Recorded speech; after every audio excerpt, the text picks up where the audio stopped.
Hello, welcome back to Militia Madness MTG gameplay episode. Well, deck tech episode, but the gameplay series. Today we're wrapping up the Khans series. So stay tuned to the end of the video. There'll probably be like 5 minutes of Morgan and I discussing just the colors in general, but stay tuned for that. And interestingly enough, I thought about this yesterday. Morgan and I have ended up 1-1 in this series. We are tied. So this is the tiebreaker for the format that doesn't exist, and the points don't matter. Today I'm playing Jeskai Brushmaster. We are both playing Jeskai decks. Morgan brought the dragon.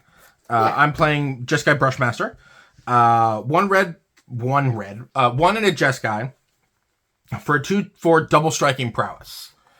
That's all it does. Yeah, it's got a big butt and it cannot lie. Yeah, and the obvious way, I think, if this were printed into the format as it exists, it was like called Derek, Jeskai Brushmaster or whatever, and then it's legendary.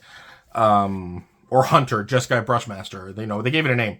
I think the obvious way that you could play this is like a heroic target prowess, that type of thing.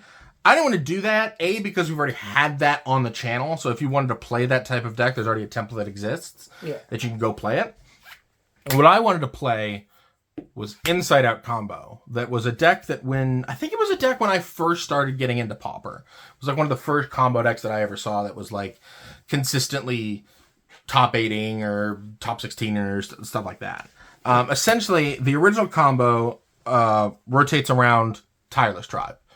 The way that this works is Tireless Tribe is a 1-mana 1/1. Awesome. You can discard a card from your hand to give it +0/+4. Brilliant. Best card ever printed. I'm going to put him over here because there are other things I want to explain before I get to the title card Inside Out. Repetitive parts of that combo are the Daru Spiritualist and Task Force when combined with Nomad Encore or Spirit Encore. I'm not going to put these up because if you want an in-depth function about how these cards work, go check out Rocco. They work the same way in Rocco. Essentially, you're getting these creatures' toughness up to an infinite amount of whatever by infinitely targeting them with this or this. And then these 3 cards combo with 2 cards, actually. About Face and Inside Out. These both... About Face has other lines of text, but it'll never be relevant. It basically permanently switches power and toughness for the rest of the turn, and then it makes whenever you buff toughness, you actually buff power. Whenever you buff power, you actually buff toughness. That second line of text is irrelevant. It just is a second copy of Inside Out that's 1 mana, which matters as we'll get to the tutor targets and stuff like that. But effectively, you get one of these powers, toughness, rather, up to an infinite amount, and then you Inside Out them, and then your opponent takes infinite damage, and then they die. That's about it. That's what those do. We do have some cards to supplement that, because, and I'm going to get to them here, sometimes your opponent has what's called creatures, and it's real hard to, attack, because it's real telegraphed. A lot of the times when you attack with a Daru Spiritualist, you're like, I did just realize. Did you put Escape Tunnel in the deck? It was for a very long time. Okay. And then I cut it. But that's a card you could play. These both just give it unblockable, essentially. All of the Task Force, Tireless Tribe, and Daru Spiritualist have less than 2 power. So this and this are just ways of unblockable and getting it in. Yeah. We had a second combo in our deck because we had room. Midnight Guard and Nettle. This is also a combo that's only legal if we have a Jeskai commander, so I felt like I wanted to play both. So we have Midnight Guard and Nettle Drone combined with Raphael or Molten Gatekeeper. There's also Impact Tremors, but slots. And I played Raph over the Impact Tremors because this has power and toughness, and Impact Tremors doesn't. So this can do this, and Impact Tremors can't. And then we have 2 colorless creatures. Important because both of these untap these. And then the one everybody knows, which is Retraction Helix. Shout out Theros block. And the one no one knows is Banishing Knack. They're the same card. They are the same card. How this combo works is Retraction, Helix, or Banishing Knack targets either one of these. You then tap one of these to return one of these to your hand and replay it, which untaps one of these. One of these just then goes, oh, I saw a creature. Ping. And then you just keep doing that. Interestingly enough, both of these together can function like one of these because you have both of these and then this. You can tap the Midnight Guard to return this. And then you ping them, and then this, and then sun taps both, and then you do it again. Yep. So Nettledrone can function like one of these if you have the Midnight Guard as well. We have a Tuk Tuk Rebel Fort and a Conduit Goblin, as well as a Deserter's Disciple, which are... these are the haste enablers, and this is a Rebel that can tap to give something unblockable, which will be relevant in a bit. But basically, these supplement... other pieces that are in here while being tutor targets for other different stuff. A goblin, a rebel, and a wall walking to a bar. Yeah. So we have a lot of tutor targets. We start out with the 3 transmuters that are available to us that hit stuff. 1, 2, and 3 are like important numbers. 1, you can find Nomad Encore or the Banishing Nox. Or even like an aqueous form, you can do that sometimes. 2 is the inside out number, but I can also find a Daru Spiritualist or things like that. And then 3 is really, really important for the pinger package because it can find Molten Gatekeeper or one of your pingers. Nettle Cyst or Midnight Guard. Nettledrone or Midnight Guard, yes. This can also find a Wrath. Nettledrone, not Nettle Cyst, yeah. This can also find Wrath. The other thing this can do is counter removal spell pointed at something that you don't want to resolve. So. The rest of the deck is just tutor packages. We have the Rebels to go get the Rebels. We have another target. We have 2 other targets later on, but essentially this gets Deserter's Disciple and the Task Force are the main 2 targets, which is why we're only on 2 of them.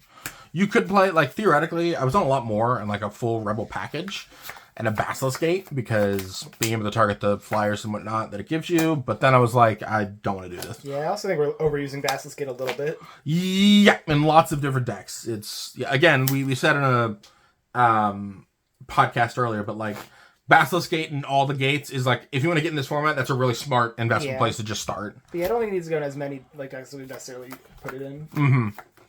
I think it's really good in like the low to the ground creature decks that have trouble punching through. Merchant Scroll can find 2 of your transmuters. It can also just find Banishing Knock or things of that nature, but it just has a lot of targets. Helios Pilgrim, there's the main deck. It's just the aqueous form, and then one of the enchantments we get with the Rebels. But this is in here because post sideboard it gets a lot better. But it is a way to get like an unblockable thing.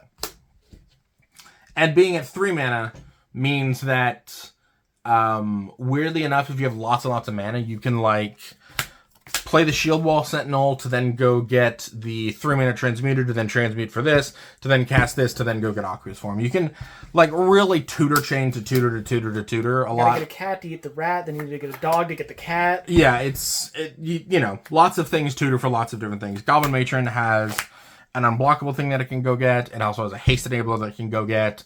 It also has a land getter to go get. As you described with the tutor change, this deck needs a lot of lands into play. Also, post sideboard, you can go get a removal spell. Trinket Mage can find the 2/0 cost guys and then another thing in our deck.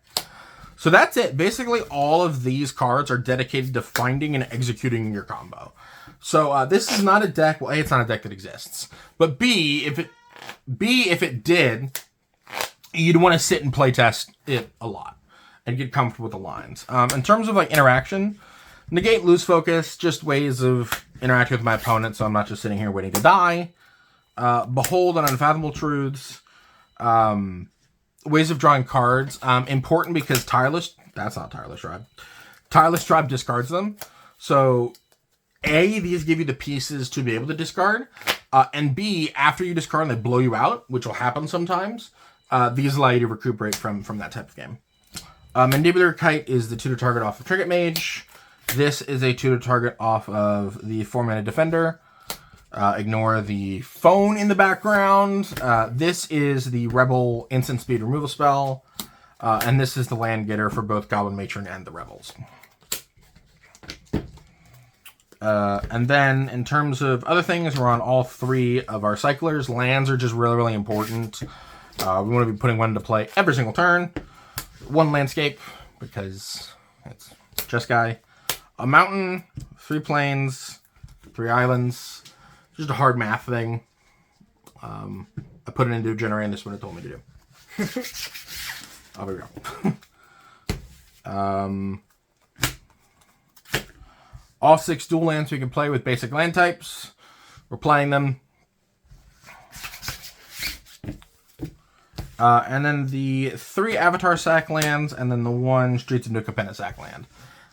Drawing cards is really, really important because later in the game when you have lots of mana to play, that 1 card difference can matter because you can just like top deck a combo piece and kill them out of nowhere. So I wanted more mana sources. I didn't really want to play more basics. I felt 7 was really the sweet spot because you really only need that Changeling Wayfinder to be able to target once. So 7 is enough for it has 1 target. Cool. Yeah, so this is just the amount of lands that I want to play. Moving quickly to the sideboard. We have Blasts, pretty normal. We have a Relic, which is pretty, standard. We have an Electrickery, Journey to Nowhere. These are all pretty standard. Steal the Godhead and Curse of Chains are important because my commander is just as much of a threat. So being able to do this is really, really good. And Curse of Change is really like my answer to green things. Guardian of the Guild Pact, just a really, really good answer against control decks. Like some decks just have no answer to it.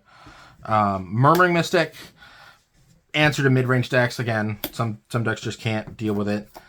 Step Through is interesting because in the main deck it finds Trinket Mage, but post sideboard it's just a way to get to your Murmuring Mystic more consistently, and sometimes that's just like lights out. And again, it's the green tax, right? Like you bounce a 5-drop and you bounce a 6-drop, and you're very far ahead in tempo. Hindering Light is just another protection spell for the deck. Just the most interesting one that I was like, I've never seen this card cast, so I really wanted to play it. Yeah, I think like, the most similar thing like that might have seen played already is like Reprieve. Yes. Which is a protection withdrawal card for the same same mana value, but different mana cost. Rides In, this is just an answer to like giant creatures I can't deal with. And the same thing with Crypt Swap. This is tutable off of Goblin Matron, which is why we're in the sideboard. So because sometimes Goblin Matron getting a haste enabler is not important, but Goblin Matron being able to be this mid-range thing that kills the guy is. That's my entire deck. I hope to see you Wednesday, and I hope the game on Friday is a good one. See you then.